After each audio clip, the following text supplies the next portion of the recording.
오늘 나누게 되는 내용은 올리브 기름보다 올리브를 입니다. 점심 식사는 닭가슴살 햄버거로 하고 입가심은 아이스크림이나 카페 라떼로 하는 젊은이들에게 그렇게 먹어도 필수 영양소를 다 섭취할 수 있냐고 물으니 그게 뭐 걱정이냐고 되묻는다. 그런 뒤 사무실로 돌아와 보란듯 가방에서 종합 비타민을 꺼내 먹는다.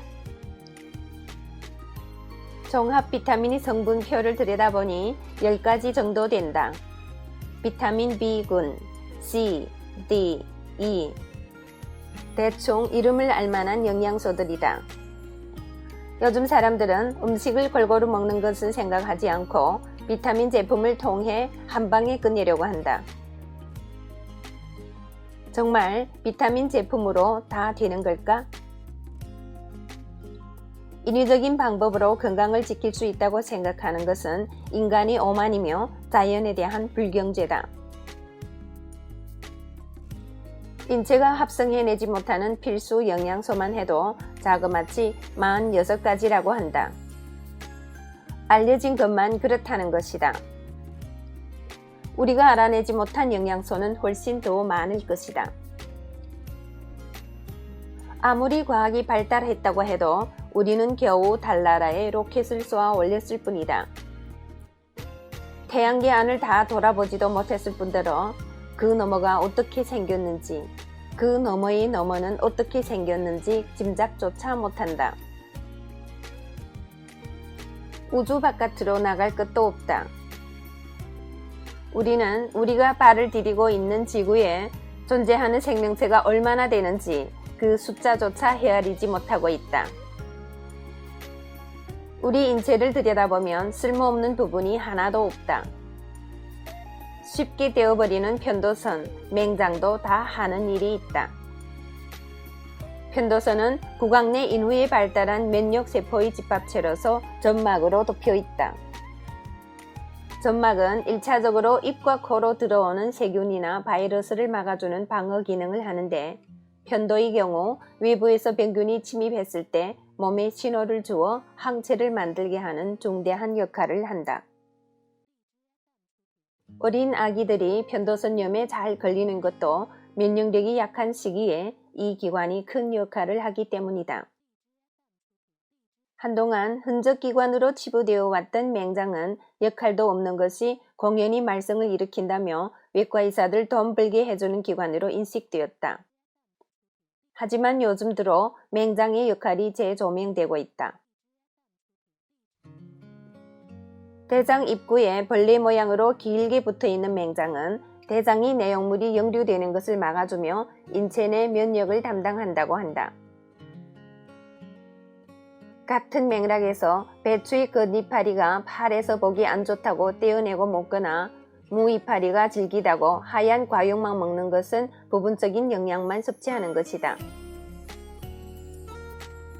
그런 식사를 하게 되면 뭐가 모자라도 모자라게 되어 있다. 이런 문제를 한갓 비타민 몇 알이 해결해 줄 수 있을 것인가? 보통 달걀을 완전식품이라고 하는데 이는 달걀 하나가 장차 한 마리 닭이 되기 때문일 것이다. 달걀에는 비타민 C를 제외하고는 거의 모든 영양소가 들어있는데 흰자에는 87%의 수분과 13%의 단백질이, 노른자에는 60%의 지방과 30%의 단백질이 분포되어 있다. 그래서인지 개중에는 콜레스테롤이 많다는 이유로 노른자를 빼놓고 먹는 사람이 있다. 노른자에 콜레스테롤이 포함되어 있는 것은 사실이지만 이를 분해하는 레시틴이라는 물질도 같이 들어있어 마음 놓고 먹어도 혈관에 오염물질이 끼는 일은 일어나지 않는다. 최근 발표된 연구 결과에 따르면 노른자는 비타민 B 복합체의 하나인 비오틴이라는 물질도 함유된 것으로 밝혀졌다. 이 물질은 지방과 단백질이 정상적인 신진대사를 위해 필수적인 영양소라고 한다. 이런 것을 모르고 자기가 필요한 부분만 쏙쏙 빼서 먹는다면 오히려 신진대사에 문제가 생기는 것이다. 호텔에 가면 조식으로 종종 삶은 달걀이 나오는데 흰자만 먹고 노른자는 미련 없이 접시에 남겨두고 일어서는 사람들이 꼭 있다. 그런 사람들을 볼 때마다 저런 배부른 짓이 있나 싶어 얄미웠는데 이제는 저런 어리석은 사람들이 있나 하는 생각이 든다. 올리브 기름이 아무리 좋다고 해도 올리브 하나를 통째로 먹는 것보다 좋을 수 없다. 콩나물, 숙주가 몸에 좋은 이유는 그것이 머리에서 뿌리까지 통째로 먹을 수 있는 전체식이기 때문이다. 평소에는 아는 척 안 하다가 자기 아쉬울 때는 친한 척 하는 친구가 있다. 평소에는 서민들이 어떻게 사는지 관심도 없다가 선거 때가 되면 표를 찍어달라고 애원하는 정치인이 있다. 얄미울이 많지 자기 필요한 것만 쏙쏙 빼가는 친구에게 우정이 가당키나 한 것인가? 자연도 마찬가지다. 좋다는 것만 쏙쏙 뽑아먹는 인간에게 자연이 혜택을 베풀리 만무하다. 좀 씹기 어려워도 껍질까지 먹어야 한다. 좀 맛이 떨어져도 멸치똥까지 먹어야 한다. 성욕은 왕성한데 절제력이 떨어지는 사람이 있다. 과연 우리는 그 사람을 건강하다, 정력이 세다고 말할 수 있을까?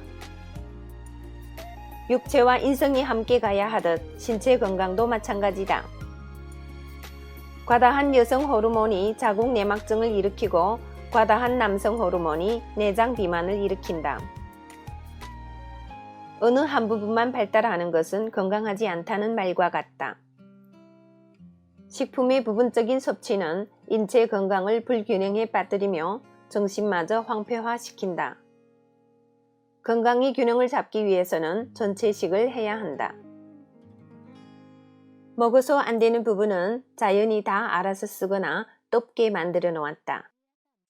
그런 것만 피하면 된다.